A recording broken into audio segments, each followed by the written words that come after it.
Welcome back, everyone. So we're going to take a look at a TOEFL Writing Task 2 academic discussion question my student had earlier this week.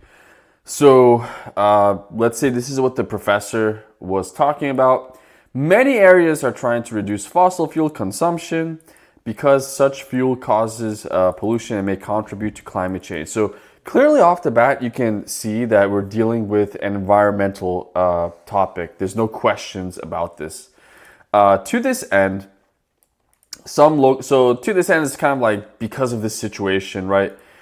Some local governments want to find ways to encourage, more people to use electric vehicles. In preparation for a class discussion on this issue, please post a response indicating what policy or initiative. So, it's the same thing, don't overthink it. You would suggest that governments implement, they execute to encourage more use of electric vehicles. Please explain why you think so. Obviously, offer your reasons for this, your examples, a lot of specific details. So let's say we have two students that are part of this discussion, Kelly and Paul. What do they have to say about it? So kind of go through this first within that, minute 20 seconds. I live in an apartment building and would have difficulty charging an electric vehicle at home. So here she's just mentioning a problem, but you want to identify what her suggestion is, because that's the one you want to avoid. You want to come up with your own original answer if possible.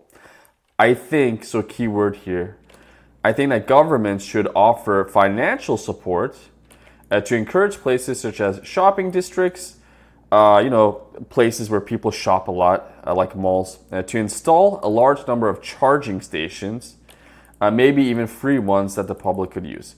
So she's kind of focusing on the availability, the accessibility of charging stations all over the place. So the more stations there are, the more convenient it is for people who use EVs. Okay, that's her argument. What about Paul, this guy here? People in my city often deal with long commutes and heavy traffic. So you could see kind of like a pattern sometimes in some of these academic discussions. So here again, Paul is griping, complaining like Kelly did about a different kind of problem. But if my local government could set aside lanes on, okay, so there we go, high traffic roadways that only electric cars could use, that might encourage people, it could entice them to purchase such a vehicle because they would have shorter and easier commutes. So he's basically, this is kind of like that bike question. I don't know if I did that one or not, but they wanted people to adopt bicycles and stuff like that. It's pretty much the same logic here.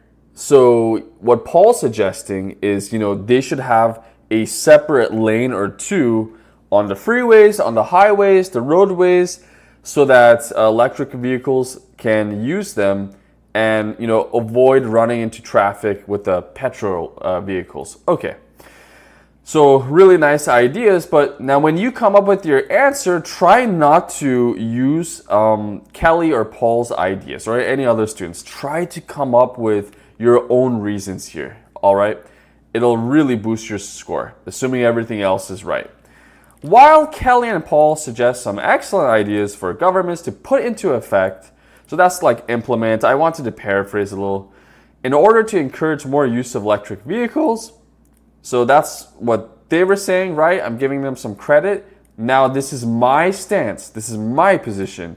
My personal recommendation would be to reduce the cost of electric vehicles, solution number one, and increase public awareness. So that's my second plan. First of all, so always have your sequential markers, guys, your transition words. You want to make it easier for the grader to really go through your response. One of the major barriers, like obstacles basically, advanced word for that, to EV adoption has to do with their high upfront cost. So guys, when you mention electric vehicle or vehicles the first time, maybe the second time if you want, you could use EV. That's okay. But the first time around, make sure you explicitly type electric vehicle or vehicles, just in case. Okay, so you're really clear about that. At present, like currently, right, in modern times, these vehicles are not affordable for most citizens. That's a problem. That's a huge problem. So we want to offer some kind of solution or benefit related to this. For this reason, it's kind of like therefore, as a result, governments could try offering more incentives. This is how we can fix the problem. Tax credits and subsidies to decrease the cost of purchasing these vehicles. These are some words I highly recommend becoming familiar with. You could possibly use these in so many other environmental topics and just other topics in general that are related to, government, society.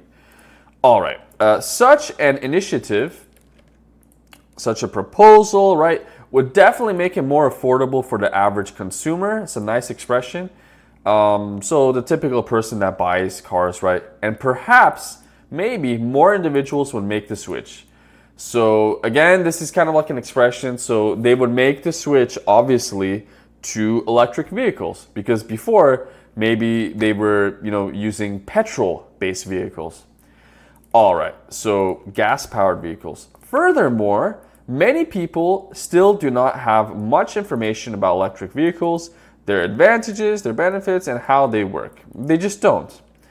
Therefore, what could we do about it? Like, how can we fix this problem? So think about the logic of your response, how you're developing this.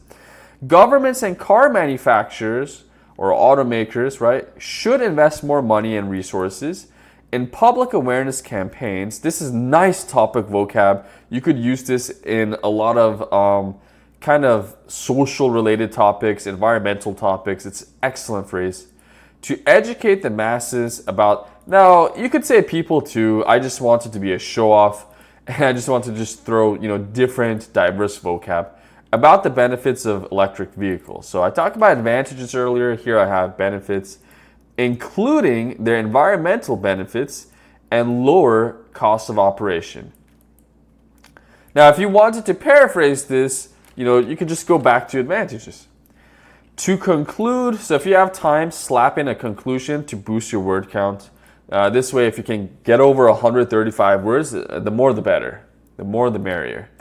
To conclude, these are some key moves, some major moves the government can make in order to get more folks, what is folks? People, to adopt electric vehicles. And that's it.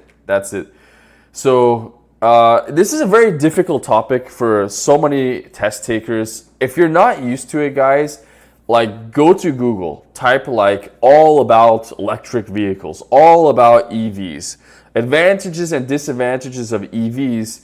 This way you get exposed to a lot of topic vocabulary related to not just electric vehicles, but maybe topic vocab, thematic vocabulary that could be pertaining to the environment or similar topics. By doing that and reading like articles about these kinds of stuff and blogs, you're gonna really expand your vocab, and come exam day, you're not gonna get stuck. Like, oh, I don't know how to really answer this question. I don't have much vocab. No, you're gonna be somewhat prepared. Yeah, you're not gonna be perfect. You're not gonna have like every single perfect collocation related to EVs or the environment, but you'll reach this point where you have excellent command of vocab that's pertinent to this topic and these kinds of questions. Hope you guys enjoyed this one. Please like, share, and subscribe, and I'll see you guys pretty soon.